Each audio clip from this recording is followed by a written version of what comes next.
सद्गुरू श्री ब्रह्मचैतन्य महाराज गोंदवलेकर यांचं प्रवचन 1 एप्रिल। संगतीचे जीवनात अतिशय महत्त्व आहे। आयुष्यात संगतीला फार महत्त्व असते। संगतीचा परिणाम विनासायास आणि बराचसा नकळत होत असतो।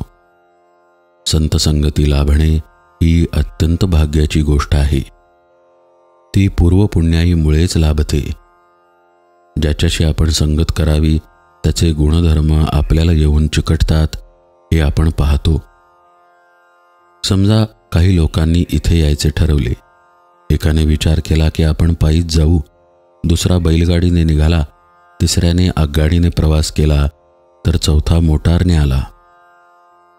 सर्वजण जर एकाच ठिकाणाहून निघाले तर साहजिकच मोटारीने येणारा सर्वात लवकर पोहोचेल।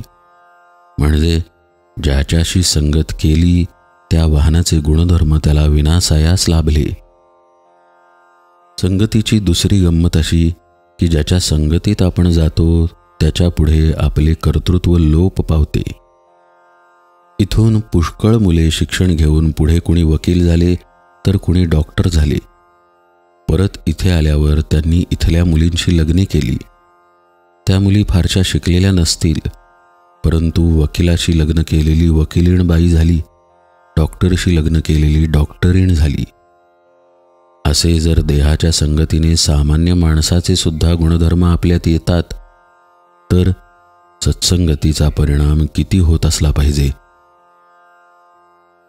आपण तिकीट काढून गाडीत बसतो।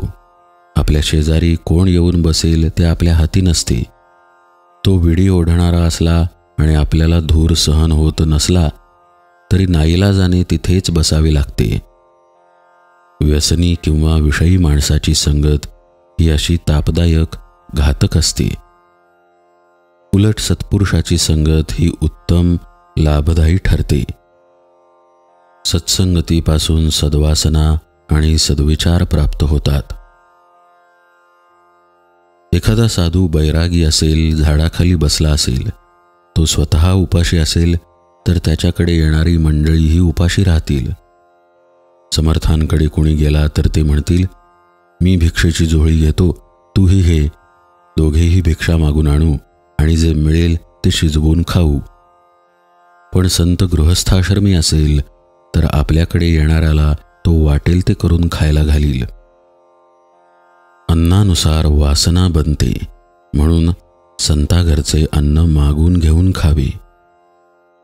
संताची देहाने संगती लाभणे सुलभ नाही।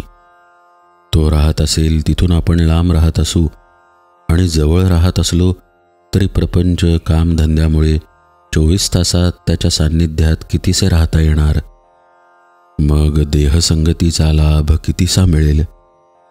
तेव्हा नामाची संगत हीच सर्वांना सदा सर्व काळ लाभण्यासारखी उत्तम सत्संगत होय। परमार्थ साधण्यास सत्संगती फारच उपयोगी पडते। जानकी जीवन स्मरण जय जय राम।